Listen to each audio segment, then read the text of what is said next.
Сәлеметсіздер ме, құрметті тыңдармандар? Каналға қош келдіңіздер. Каналға тіркеліп, лайк басып, қолдап кетсеңіздер. Рахмет. Ал кеттік. Бақытты әйел болғыңыз келсе. Қалиева Құралай.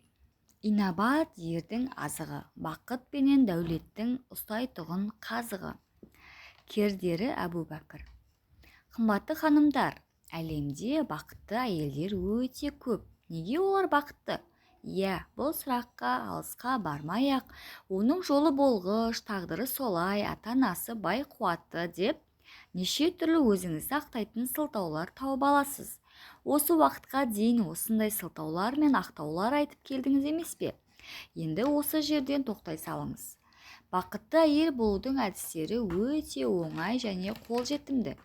Тек сол әдістерді табандылықпен, сенімділікпен, білімділікпен қолдану қажет. Өзіңізге қарату, сүйгізе білу, тамсандыру әдістері өте қарапайым. Ол үшін ер азаматтардың психологиясын, жан дүниесін жетік біле отырып, олардың нені қалайтынын білуіміз керек. Әйел көзінің нәзіктігімен мықты, қайсар ер азаматқа қарау үлкен қателік. Қандай жағдайға ер адамның көзқарасы еркек ретінде қалай болатынын ереже сияқты жаттап алу сіздің міндетіңіз. Ер азаматымызды қайтсек еңбекқор, жауапкершілігі мол, отбасының қамқоры болғанын, мені балаларын жанымен сүйетін азамат болса екен деп армандайсыздар.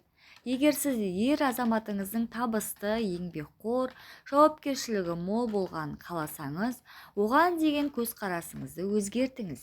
Сіздер нағыз еркек қандай болады деп ойланып көрдіңіздер ме? Нағыз еркек кім? Нағыз еркек жауапкершілікті өзіне ала отырып, отбасы мен әйеліне қамқор бола алатын азамат. Нағыз еркек қасында болсын десеңіз, сіз нағыз ханым болуыңыз керек.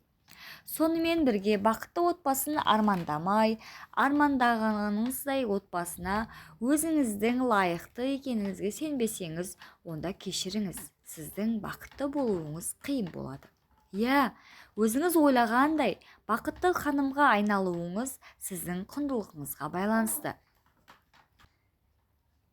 Ендеше нағыз еркекке ұзақ жылдар бойы қажетті, сүйікті жар болу үшін бойыңыздағы құндылықтарды дамытыңыз.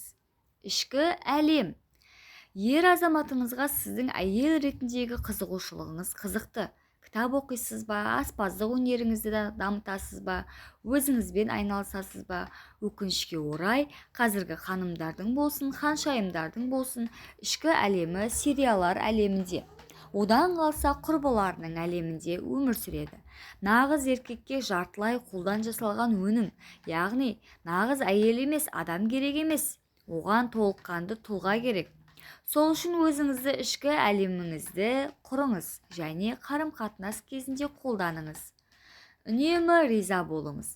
Ер азаматыңызға деген ризашылығыңыз оны жетістікке жеткізетін сияқты эликсир сияқты болуы керек. Кейбір ханымдар өзінен бақыттырақ ханымды көрсе, немесе отбасын көрсе, қандай керемет, қалай бақытты болады екен? Мен қашан осы ханым сияқты бақытты өмір сүреді екенмін деп бос қиялға беріліп жатады. Бұндай қиялмен жүріп бақытты болу мүмкін емес. Ондай жанға қарап қызыққаннан гөрі, оның бақытты болуының себебі не? Қандай күш көмектесті деп ойланған дұрыс. Егер сол сұрақты өзіңізге қойған болсаңыз, бірінші кезекте кішкентай жетістігіңізге болса да ризашылық білдіріңіз.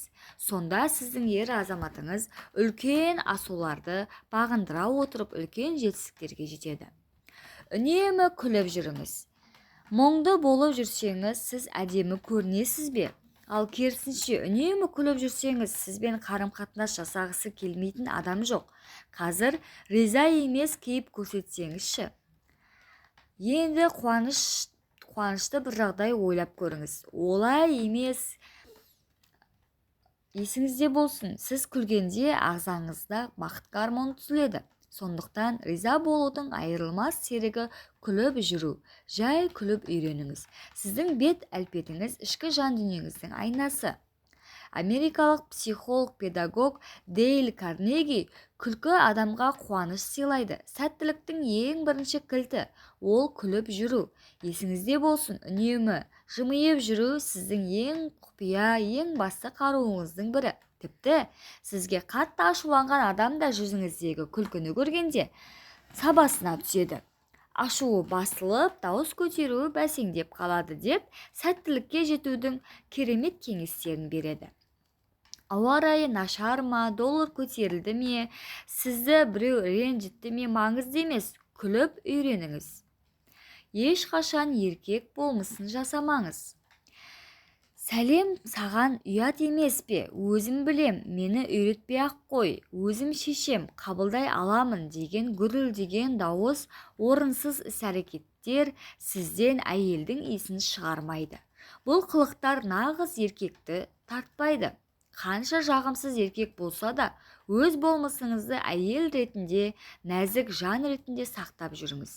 Сіз сол жағымсыз жағдайда жасаған әрекетіңіз энергетикаңыздың сапасына әсер ету арқылы одан кейін кездескен жақсы ханымдар одан кейін ауған көңілдеріңіз ғұмыры бойы қысқалығы туралы айтып өтеді. Ер азаматыңыздың алдына шықпаңыз. Ер адам отбасының тірегі, басы. Қазақта алтын басты әйелден бақыр басты еркек артық дейді. Жақсы әйел ерінің басын төрге сүйрейді, жаман әйел көрге сүйрейді деген дана халқымыз аталы сөзге арсыз ғана жауап береді. Жауапкершілік жақсы қасиет. Отбасы құрғанға дейін өз басыңызға өзіңіз жауап беріп, кез келген мәселені өзіңіз ретке келтіріп, өмір сүріп дағдыландыңыз. Отбасылық өмірде кездесіп жатқан проблемалармен шешілуге тиісті мәселелердің шешімін ер азаматым шешеді деп отыруға шыдамыңыз жетпей, жауапкершілік қасиетіңіз сізді алға сүйреп жатса, өзіңізді дер кезінде тоқтатып үйреніңіз. Ерінен билікті алып, шаңырағын әйелі билеп төстеген отбасында береке болмайды. Кешіре білу. Ер азаматыңыз болсын, басқа адам болсын, кешіре біліңіз. Кешіре білу де өнер. Адам өзі үшін адамдарды кешіре білу керек. Ондай жағдайлар болады. Егер сізді біреу ренжітіп тұрса, яғни сіз сондай жаман энергияны өзіңізге тартып тұрсыз, ойланыңыз. Сіздің көңіліңізге қарауға, немесе тура сіз сияқты ойлауға адамдар міндетті емес.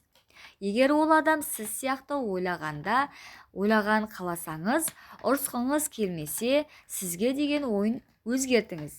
Біреудің ойын өзгерту үшін алдымен өзіңізді, ол адам туралы ойыңызды өзгертуіңіз шарт.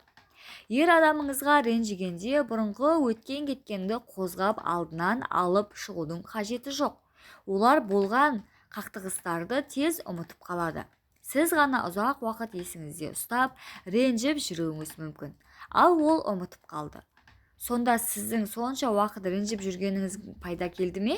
Кей еркектер ұмытпайды ғой деуіңіз мүмкін. Ұмытпайды, егер сіз ер азаматыңыздың бойында нағыз еркектің болмысын қалыптастыра алмасаңыз. Оны нағыз еркек ету қолыңыздан келмей жатса, өзіңізден көріңіз. Ол сіздің қолыңызда. Қабылдау. Қымбатты ханымдар, гүл болыңыздар. Гүлдің жанында тек еңбекқор аралар жүреді. Гүлді тозаңдандырады, шырынын жинайды, тіл үйіретін бал жасайды. Ішкі жан дүниеңізді таза ұстап, тек нағыз еркек қасыңызға келетін ханым боласыз ба, жоқ болмаса, ішкі қоқысым өзімдікі өзіме ұнайды деп қоқыс болып, айналаңызға сасықты жақсы көретін нағыз еркек емес адамды жібересіз бе, ол өз қолыңызда. Егер сіз айналаңыздағы адамдардан сіз толыққанды сыйлайтын адамдарды сонымен бірге ер азаматты жасай алмай жатсаңыз, мен бұларға шыдап жүрмін деп ешқашан айтпаңыз. Шыдау деген сөздің орнына қабылдаймын деген сөзбен ауыстырыңыз. Қабылдау керек, өйткені сол адамды өзіңіз тартып алған. Әр әйел бақытты болуды, яғни қыз кезіндегі сәтті тұрмысқа шығуды, ана болуды, бір сөзбен айтқанда қамшының сабындай қысқа ғұмырды өкінбестей етіп өткізуді армандайды. Бақыт деген не сіз үшін? әркім өзінің санасындағы бақыт ұғымына деген ойларын естеріне түсіріп, оның анықтамасын беруге қиналады. Әркім әртүрлі түсінеді, немесе әртүрлі бағытта бақытты болады деп те отырған шығарсыздар. Өте орынды, ханымдар. Бақытқа әркім әртүрлі анықтама береді. Әркім әртүрлі бағытта өзін бақыттымын деп сезінеді. Біреулеріңіз қыз ретінде бақыттысыздар, ата-ана махаббаты, үлкен армандар, қолдауларыңызды сұраған жігіттер. Біреулеріңіз келін ретінде бақыттысыздар, еріңіздің ата-анасы сізді толық қабылдағаны үшін. Біреулеріңіз жұмыста өсіп жатырмын деп бақыттысыздар, біреулеріңіз әйел ретінде бақыттымын деп ойлайсыздар. Осы пікірлеріңіз сіздерді қанағаттандырады ма? Дәл қазір сіз қалай бақыттысыз? Комментарийға жаза кетіңіз. Каналды тіркеліп, каналға қолдау көрсетіңіз. Рахмет, сау болыңыздар.